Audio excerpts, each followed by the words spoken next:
1월 15일 금요일 본문 말씀은 마태복음 2장 13절에서 23절까지 말씀입니다. 제가 하나님 말씀 봉독해 드리겠습니다. 그들이 떠난 후에 주의 사자가 요셉에게 현몽하여 이르되 헤롯이 아기를 찾아 죽이려 하니 일어나 아기와 그의 어머니를 데리고 애굽으로 피하여 내가 내게 이르기까지 거기 있으라 하시니 요셉이 일어나서 밤에 아기와 그의 어머니를 데리고 애굽으로 떠나가 헤롯이 죽기까지 거기 있었으니 이는 주께서 선지자를 통하여 말씀하신 바 애굽으로부터 내 아들을 불렀다 함을 이루려 하심이라.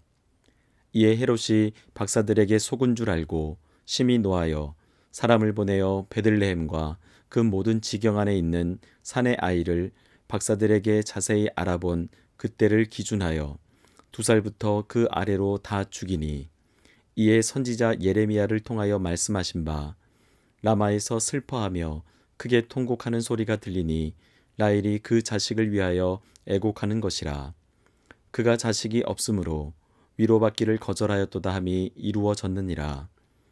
헤롯이 죽은 후에 주의 사자가 애굽에서 요셉에게 현몽하여 이르되 일어나 아기와 그의 어머니를 데리고 이스라엘 땅으로 가라.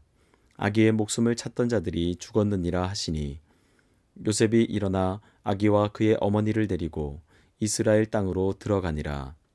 그러나 아켈라오가 그의 아버지 헤롯을 이어 유대의 임금됨을 듣고 거기로 가기를 무서워하더니 꿈에 지시하심을 받아 갈릴리 지방으로 떠나가 나사렛이란 동네에 가서 사니 이는 선지자로 하신 말씀에 나사렛 사람이라 칭하리라 하심을 이루려 함이러라. 아멘.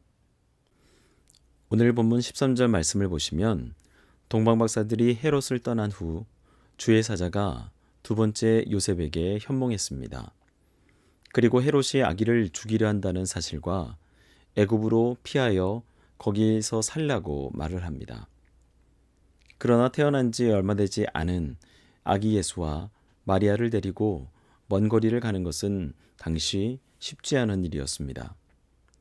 하지만 요셉은 이번에도 주의 사자의 말씀에 따라 그대로 순종합니다.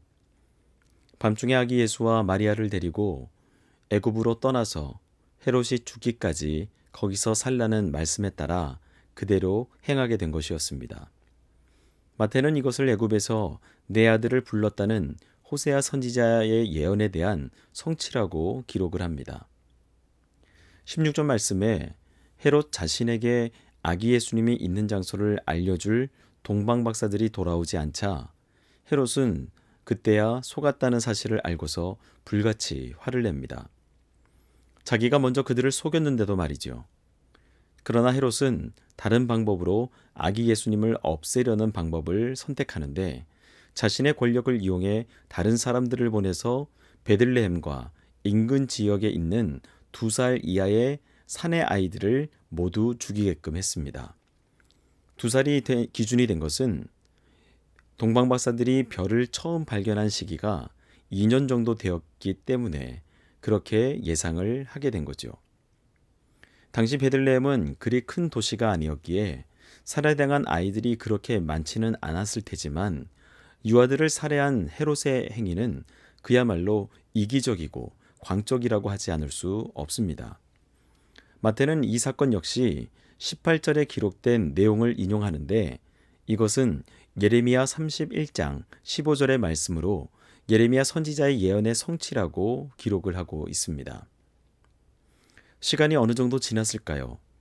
아기 예수를 죽이기 위해 잔혹한 짓까지 서슴지 않고 저질렀지만 헤롯은 결국 자신이 먼저 죽음을 맞게 됩니다. 본문 19절 말씀에 헤롯이 죽은 후에라고 기록을 하며 주의 사자가 요셉에게 세 번째 꿈에 나타나 말을 합니다. 아기의 목숨을 찾던 자들이 죽었다는 소식과 이제는 이스라엘 땅으로 돌아가도 된다는 내용을 전달합니다.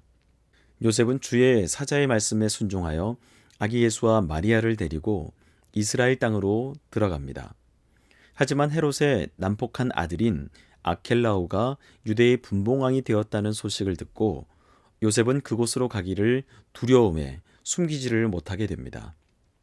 그러던 중 주의 사자가 다시 요셉에게 네 번째 꿈에 나타나 좀 더 안전한 갈릴리 나사렛으로 가라는 말씀을 전해줍니다. 나사렛은 구약 성경에 나오지 않는 지명으로 당시 사람들이 멸시하며 천한 곳이라고 무시를 당하던 동네였습니다. 그런 곳에서 예수님의 유년 시절은 시작이 됩니다. 이 또한 하나님의 크신 계획하심이 있는 것이기에 요셉은 아랑곳 않고 말씀에 순종하며 따라갑니다. 그야말로 주의 말씀 의지하여 그의 인생을 살아가는 것이었습니다. 이처럼 구약은 예수님, 즉 오실 메시아에 대한 예언을 중심으로 하고 있습니다. 신약으로 넘어와서 기록된 마태복음에는 예수님에 대한 예언과 성취가 많이 기록되어 있습니다. 그리고 그것은 하나님이 우리를 구원을 위해 얼마나 오랫동안 치밀하게 준비해 오셨는지, 그리고 우리를 얼마나 극진히 사랑하시는지를 보여주고 있습니다. 저는 오늘 말씀을 묵상하면서 동방 박사들은 예수님을 경배하기 위해 찾았다면 헤롯은 살해하기 위해 예수님을 찾았습니다. 그 이유는 헤롯에게는 구원자이신 예수님의 탄생보다 자신의 왕자를 유지하는 것이 더 중요했기 때문이었습니다. 이런 의미에서 하나님을 알고 믿는 저와 여러분은 같은 목적을 가지고 같은 길을 걸어가는 믿음의 사람이 되기를 축복합니다. 함께 기도하겠습니다. 사랑의 하나님 아버지, 감사합니다. 동방 박사들과 헤롯 왕의 차이를 보며 목적의 중요성을 다시금 확인하고 우리 신앙의 노선을 다시금 점검하길 원합니다. 내가 믿는 하나님을 바르게 알고 따라가고 있는지, 다른 목적으로 하나님께 접근하고 있는 것은 아닌지 우리 자신을 돌아보게 하옵소서.